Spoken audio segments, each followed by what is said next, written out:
Hi everyone, what's up? Welcome back to my tutorial channel. It's Daniela Tran here, and today we are going to work on IFM practice problems section 6-1 advanced level. So let's look at the first problem. Suppose that stock Y is currently priced at 25 per share and the stock pays dividends continuously at a rate proportional to its price at a constant rate of 3%. You short sell 500 shares of stock Y and repay dividends by borrowing extra shares of stock Y. After 2 months, you cover the short position when the stock price is 24. Calculate a 2-month profit, assuming a continuously compounded risk-free interest rate of 5%.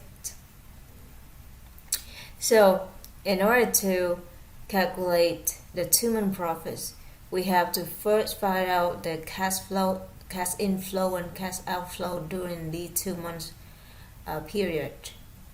So at the beginning, you short sell 500 shares of stock Y, and the price of stock price is 25 per share at the beginning. So you have to when you sell, you receive 500 times 25 at the beginning. So today you receive 12,500.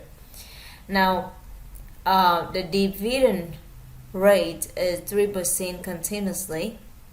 So the number of shares will accumulate to 500 times e to the 0.03 t, and t here is 2 months. 2 months is 1/6 year. So 2 months later, you got 500 times e to the 0.03 over 6. The last two factors represent the number of shares after 2 months. And each share costs $24. So in order to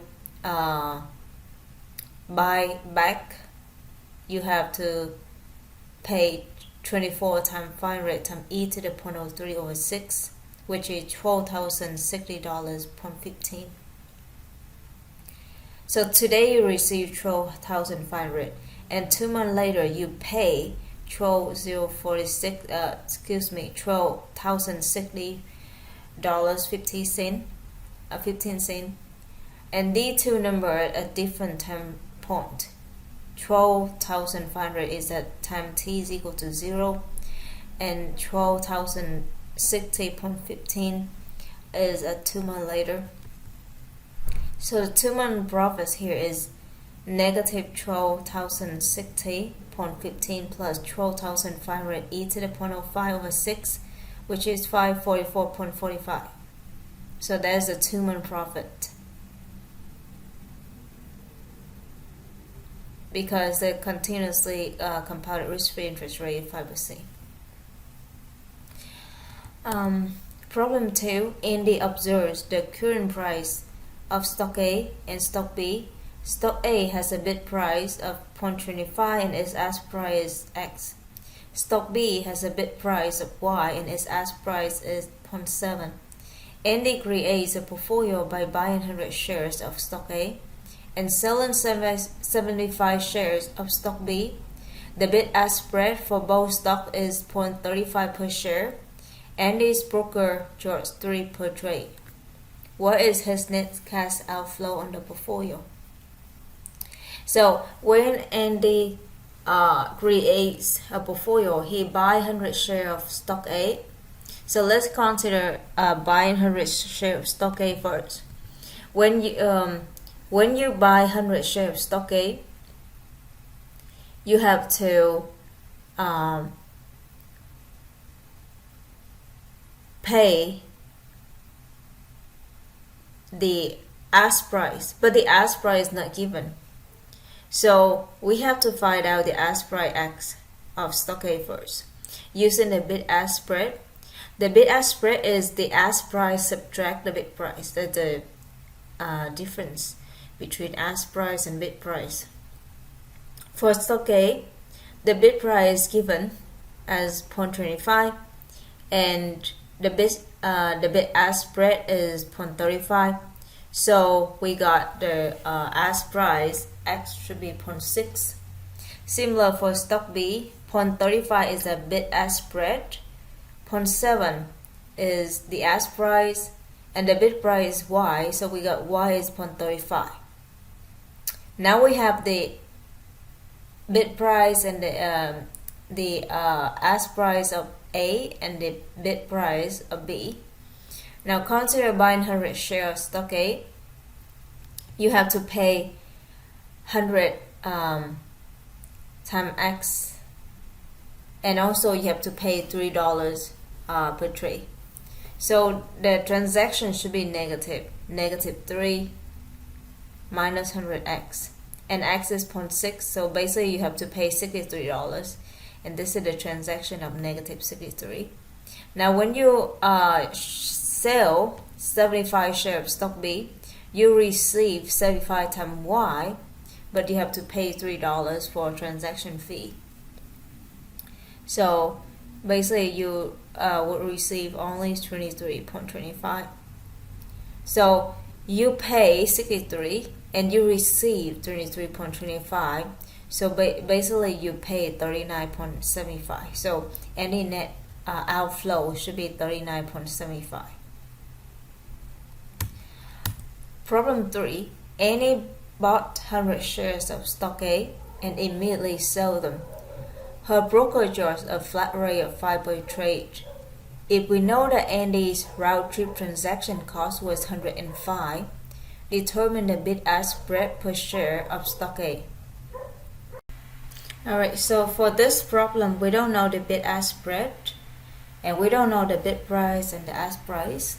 So I'm going to call A and B to be the ask price and the bid price respectively. So the bid-ask spread is A minus B.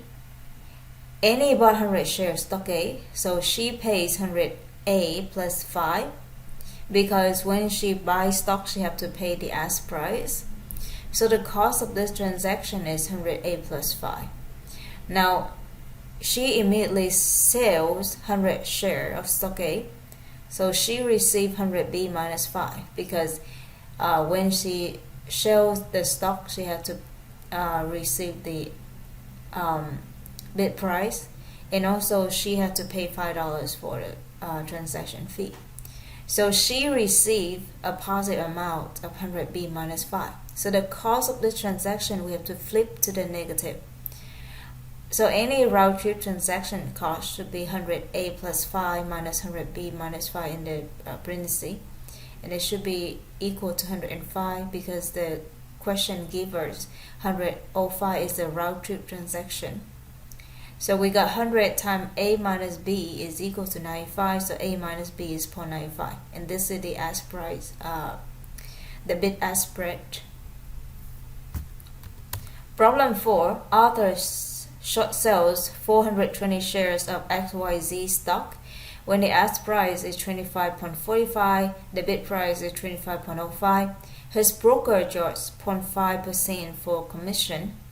If Arthur chooses to close his position when the ask price is 30 and the bid price is 29.60 with the same commission charge of 0.5%, what would be his loss on the short sale? So similar, first we consider when Arthur short sells 400 shares of this stock. So he had to pay, when he short sell, he received 420 times with the bid price, which is 25.05, and also he had to pay 0.5% for commission. So he would receive 420 times 25.05 times 0.995, which is $10,468.40. Now immediately he buy 400 shares. Close position means you have to do the opposite. If at the beginning you short sales, then in order to close the position you have to buy. If at the beginning you buy, then in order to close the position you have to sell. And here, in order to close his position, he buys 400 shares. So he had to pay 400 times with the ask price later, which is 30, and also he had to pay 0.5% for commission. So the amount he received, the amount he pays is 420 times 30 times 0.995, which is 12,537. So first he received 10,468.395. Then later he paid 12,537. So total, the transaction here is 10,468.395 subtract 12,537, and it is negative 2,068.6, which means he lost $2,068. Problem 5. You enter into a short sale position today for 10 shares of stock GN.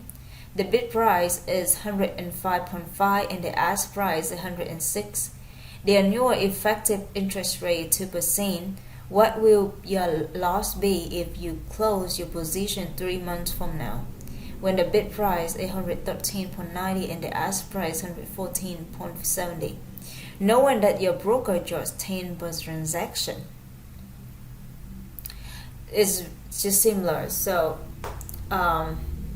here first, you short sell 10 share, so you have to receive 10 times with the bid price, which is 105.5, and you have to pay $10 for transaction fee, which means you receive 10 times 105.5 subtract 10, and it is equal to 1045. Then later, 3 months from now, you close your position by the 10 shares. So you have to pay the ask price. So you got 10 times 114.70, and you also have to pay $10. So you pay $11.57. So today you receive $10.45, and 3 months later you pay $11.57. So the profits lost after 3 months should be $10.45, which is positive, times with 1.02 to the 3 over 12, because this is after 3 months. So we got T is 3 over 12. Subtract 11.57, and we got negative 0.06.87, which means he in this transaction his loss is your loss is 106.81. Alright, so that's it for today. Thanks so much for watching. I hope you like this video. Please like and share and subscribe.